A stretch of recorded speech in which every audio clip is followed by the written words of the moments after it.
exercice difficile pour le gouvernement, comme on va le découvrir avec vous, Laura Poujol. Parmi ces mesures, il y a celle évoquée par François Bayrou dès hier après-midi à l'Assemblée nationale et confirmée aux 20h de TF1. Parmi elles, l'expérimentation des portiques à l'entrée des établissements scolaires. Écoutez le Premier ministre à ce sujet.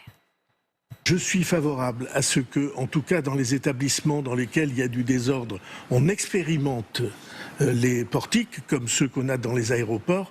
Mais vous voyez l'inconvénient que ça ralentit l'entrée des élèves au moment de l'entrée dans l'établissement. Mais ça peut sauver des vies. Et en tout cas, ça va participer à quelque chose que nous avons le devoir de faire, c'est-à-dire le répandre dans l'esprit de tous les élèves et de leurs parents l'idée que le couteau est interdit.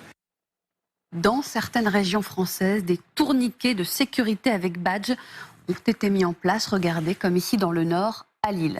Mais pas de portique avec détecteur de métaux comme dans les aéroports qui sonne à chaque fois qu'une anomalie est détectée. Autre mesure annoncée par François Bayrou, l'élargissement de la liste des armes blanches proscrites aux mineurs pour interdire, je cite, tout couteau qui peut constituer une arme. Cette liste ne comprend actuellement que les poignards et les couteaux poignards. Un arrêté en ce sens est en cours de finalisation et devrait être pris dans les 15 prochains jours.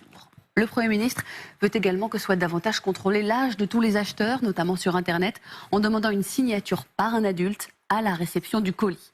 Enfin, François Bayrou évoque un travail à mener sur la santé mentale des jeunes. Il souhaiterait que toute la communauté scolaire, tous les parents, commencent à acquérir la connaissance des signes qui permettent de penser qu'un adolescent ne va pas bien. Si signalement, une étude psychologique de l'élève pourrait ainsi être effectuée. Alors Laura, il y a aussi cette proposition hier du chef de l'État. Emmanuel Macron souhaite que les réseaux sociaux soient interdits aux moins de 15 ans, de préférence via la législation européenne, mais sans elle, si cela prend trop de temps. Je nous donne quelques mois pour arriver à faire la mobilisation européenne, sinon on commence à le faire en France, a-t-il déclaré hier chez nos confrères de France 2. Merci beaucoup Laura.